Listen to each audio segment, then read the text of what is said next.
Thank you, Mr. Pande, for your kind words, and thank you for CII for inviting me. It's always difficult if you are the last in the line after so eminent speakers to say still something useful. So what I will do is I will take 2 steps back and try to bring a bigger picture, so where the different parts we heard will perhaps come together. Nature as a model for circular economy, and we have heard also the phrase, no waste and nothing is wasted in nature. And many descriptions of circular economy start like that. And that's the last time you heard something about nature, because then a very technological lens is being put on, and you have to ask yourself if there's not something important left out. Left out that we are presently producing what scientists call the 6th extinction, where we assume that by the end of the century, within the next 8 decades, we might lose 50% of all life forms with very frightening consequences. At the same time, we would say that climate change on one hand and biodiversity loss on the other are different sides of the same coin. And that is what also Jeffrey Sachs, an eminent development economist, said. But it seems when the coin was thrown up and it fall down, that it fall with the climate change face to the top. And that is the reason why we have climate change on the first page of a newspaper, and that we have the 6th extinction perhaps on the 3rd side in the upper right corner with some small letters. So when we look now at circular economy, it's worthwhile to see that we have to separate within the circular economy 2 cycles. One, a technical cycle, which is very much focused on mineral resources. And we have a biological cycle, which is based on biological resources, and here mainly renewable ones. So when we look at this from this point, then we have to ask ourselves, what are the primary functions environment, nature fulfills for the economy? And David Pearce, his name we have heard already, he came up with the idea of a circular economy. He identified 4 functions which are easy to remember. One is amenity values. Second is environment, nature as a resource base. The third one is nature, environment as a sink. That means a recipient of the leftovers of our economic activities. And the last one is nature, environment as a fundamental life support system. So let's see how this relates to the circular economy.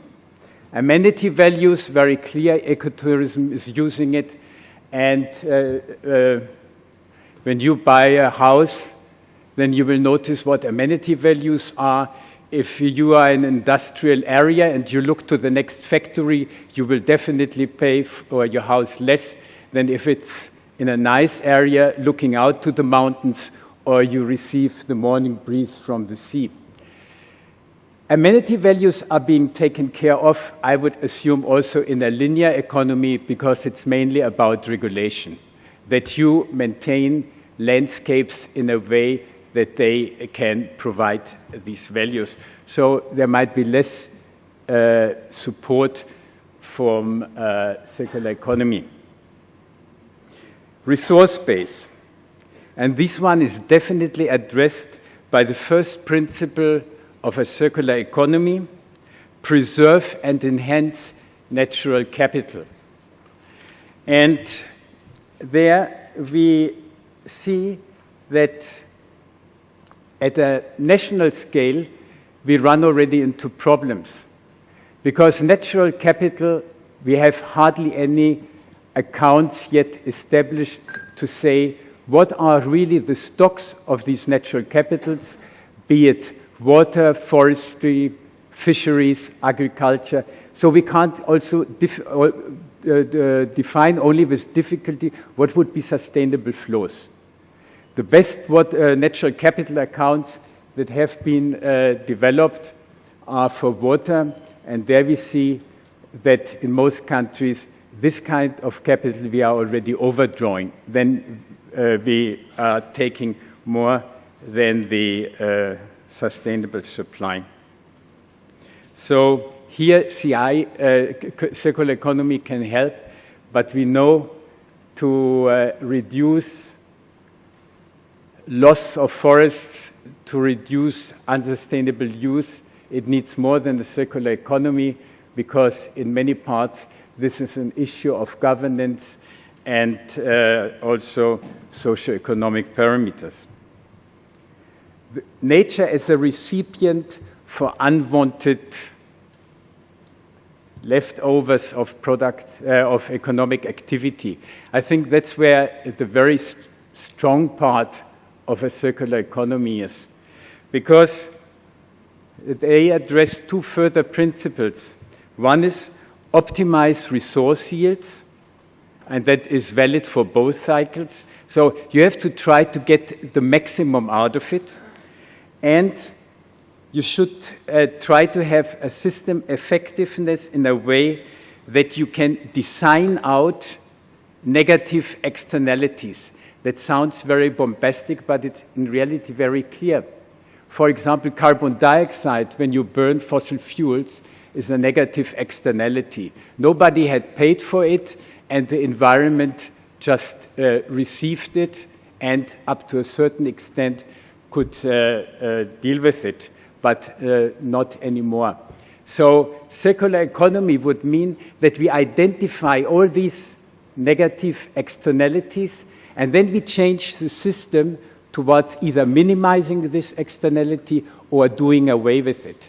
So all the components of a circular economy that we have heard over the last days, waste management, clean energy, renewable energy, these are all ways and means in the system to try to get away with these negative externalities. Nature, environment for the economy, fundamental life support system.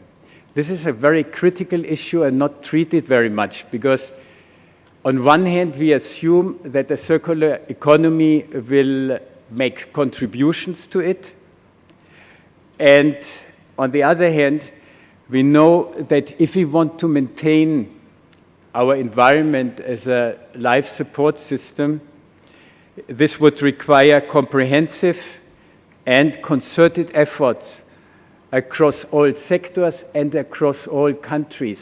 It's not anymore only a national issue, it's a global issue, and that is mainly also the reason why we have multilateral environmental agreements, just to deal with the question of these global public goods like climate.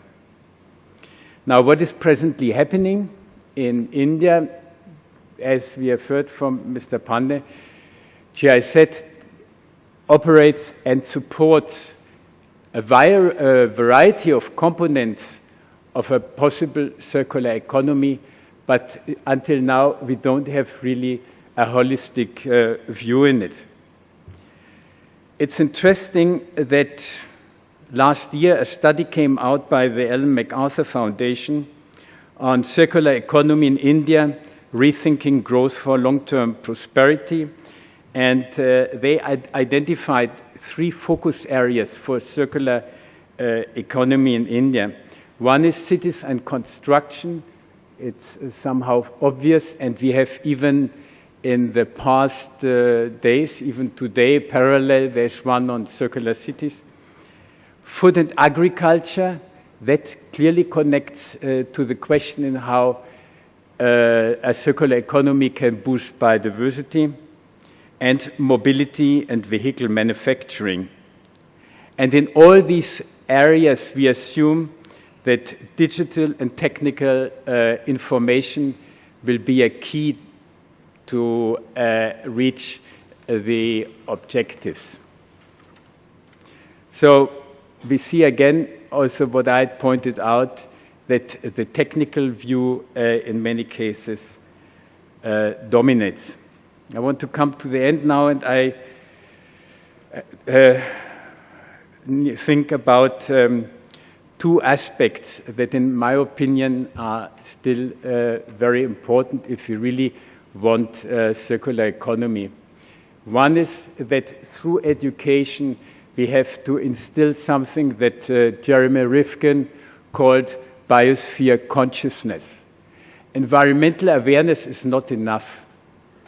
Awareness is, a smoker has awareness about the damaging effects of smoking, and he still smokes.